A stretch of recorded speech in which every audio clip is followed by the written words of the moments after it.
In this video, I'm going to try something I don't normally do for spot treating crabgrass, and I'm going to see how fast I can kill crabgrass with this application. Let's get started. In my opinion, crabgrass is most easily and effectively controlled by using a pre-emergent before it germinates. So I use prodiamine in January, February before the crabgrass germinates, and that keeps the vast majority of it out. But let's say you didn't do that, or let's say you got some crabgrass, or let's say you're running a weed control and fertilization business and you got crabgrass in lawn in the summertime and it's mature crabgrass. What are you gonna do about it? Well, in the past, I've normally spot treated it with a product called Solitaire, which has the active ingredient quinclorac and also sulfentrazone, which is the chemical that's found in the product Dismiss, which is also in Blindside and some other products, Dismiss NXT. Today I want to try a different product that just has quinclorac only in it, and the product I'm using is called Q-Ball. You may have also heard me talk about Drive Accelerate, which is spelled XLR, the number 8. But Q-Ball is a quinclorac only product, and I'm going to mix it with methylated seed oil, and I'm going to spray this large patch of crabgrass, and we're going to see not only does it die, but how fast it will die. The time of this video is in late August. This crabgrass is mature. This is a test to see personally next year if I'm spot treating crabgrass, do I need to use Solitaire or can I get by with a cheaper product like Q-Ball? Let's go mix it up. I'm going to show you the exact rate I'm mixing it at. Maybe first I should show you crabgrass. This was mowed today. This is almost solid crabgrass. It's just a sea of crabgrass. And I've got a Bermuda grass lawn here. You can see the Bermuda grass in the distance, doesn't look great. And it really can't even spread over here because where's it gonna go? There's nowhere to go because it's almost solid crabgrass. So let's see if we can stop the madness and put a dent in this crabgrass. Now when I do these videos, sometimes people think that I'm killing everything. Oh, you might as well just sprayed Roundup, you killed everything. Well, it's not true, okay? But I wanna try to spray some on the Bermuda grass as well so that I can show you it's not gonna kill it.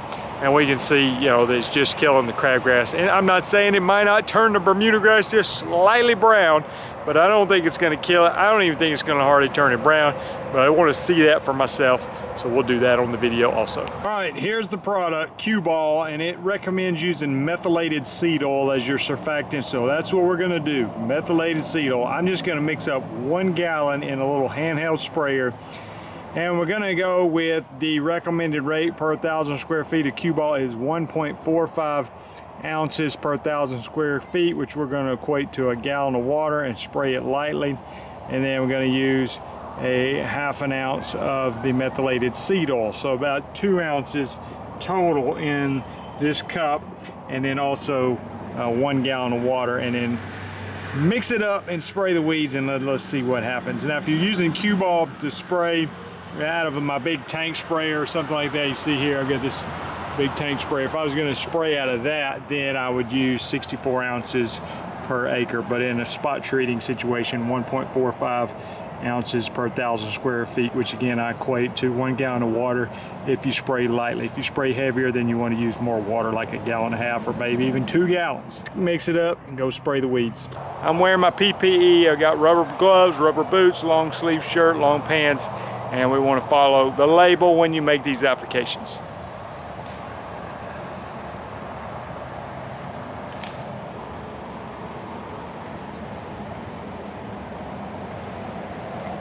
Let's dump it in the sprayer and get to spraying. Now I'm going to spray some of the crabgrass. We're going to leave some of it untreated so that we can tell the difference in what's been sprayed and what's not been sprayed.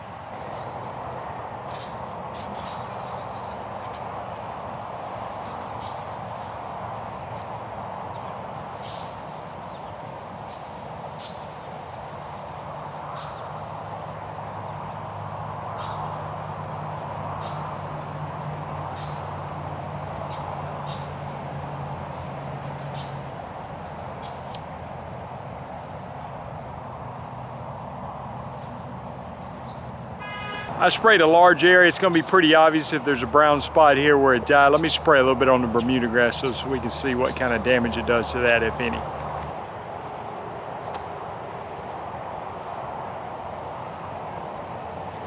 I'm expecting fast results But I want to see ultimately, does it work? It's not a race, but let's just see what happens. We'll check back soon.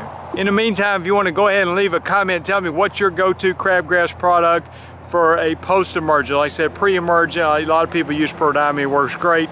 If the crabgrass is in a baby stage, you could also use something like Dimension. Hopefully it would be able to knock it out if it's still in a very early stage of its life cycle. But at this point in time, you gotta go with the quinclorac products is usually what I'm using as a post-emergent, but I'd love to hear from you.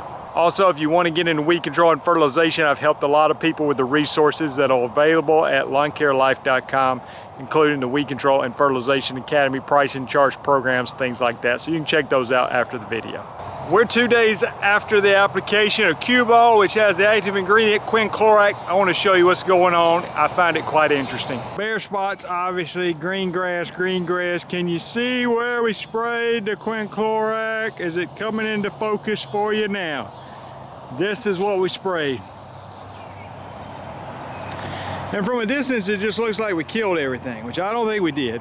If you'll remember, I intentionally sprayed back in this area the Bermuda grass, and as you can see, it's still green. I'm not saying it's lush and green, I'm not saying it looks perfect, but it was looking terrible before because of all this hard dirt and rocks and bare spots.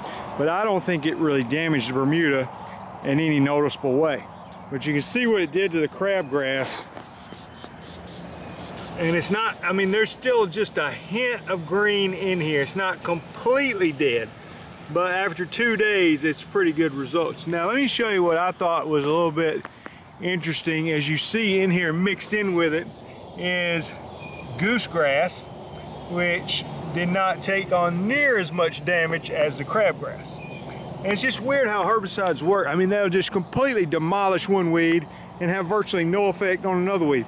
Matter of fact, as I was looking at this, I mean, it just looked like a sea of crabgrass, and now that you killed off the crabgrass, you can see, wow, there was other stuff in here. There's some kalinga that took on some damage, but not a whole lot. Here's some kind of big grassy weed. I don't know if that's Dallas grass or some other type of grassy weed, but you look at it. Look at the crabgrass all around it, and it virtually did nothing to that weed, which is strange, but not unexpected. I just don't quite understand how herbicides work in that sense, how they'll just destroy one weed and have virtually no effect on another weed. So anything that's green, even this little weed right there, I don't know what that is, it didn't do much of anything to it. Yellow wood sorrel, again, looking at it from the beginning, I look like I see a crabgrass. Now you can actually see all the individual weeds. And there's a good bit of foxtail in here. So you see it is damaged, but not nearly to the extent that the crabgrass is, which is almost totally brown. Foxtail just looks like it took a beating. Goosegrass, I'm not sure it did much of anything to it, but you can see those green shoots sticking up right there. That's goosegrass. So I'll tell you what I'm gonna do. I think I'm gonna give this about 24 more hours and come back and look at it again tomorrow and wrap up the video and just see if this crabgrass gets even crunchier tomorrow. But I would say this is excellent results for what we are looking for. And it did answer my original question, is do I need to use solitaire, which has quinclorac as well as sulfentrazone in it. Now if I'd have did that, it would have gotten some more weeds. It would have did a number on that kalinga for sure, and maybe did a little more on some of these other weeds. But what I've answered, if you're going just after crabgrass, the quinclorac with the methylated seed oil did a fantastic job, as you can see. We'll check back one more time and wrap up the video. So it's been 3 days, and let's check on the crabgrass. I don't honestly expect a lot to have changed from yesterday, but in my mind I was just thinking I'm gonna give this 3 days. So we're gonna check it out and see what's going on. All right, obviously, I'm standing back at a distance, so it makes it very easy to see what has been going on. The thumbnail picture on the video just kind of made it look like everything was brown, but it's not true. I mean, again, we sprayed the product up here with quinclorac, and there's very little, if any, noticeable discoloration of Bermuda grass. It's just this big section is brown because there was no Bermuda grass in there. But you can see, obviously, the same weeds, the goosegrass still surviving. That paspalum nasty weed still green as ever. I honestly think that foxtail there that's got some bluish green to it, I think it's gonna recover. It's not gonna kill it, in my opinion. And crabgrass is even crunchier than yesterday. I'm just gonna call that dead. So that was my target weed. It did great, but it shows you that a product is just awesome on one weed, barely touches some other weeds. And that's okay. It did the exact thing I was hoping it would do, and did it very fast and very effectively. I'm Jason Creel. I appreciate you watching the video. If you haven't done so, please subscribe to the channel. There's a lot of weed control videos on there if you enjoyed this one. See you in the next one.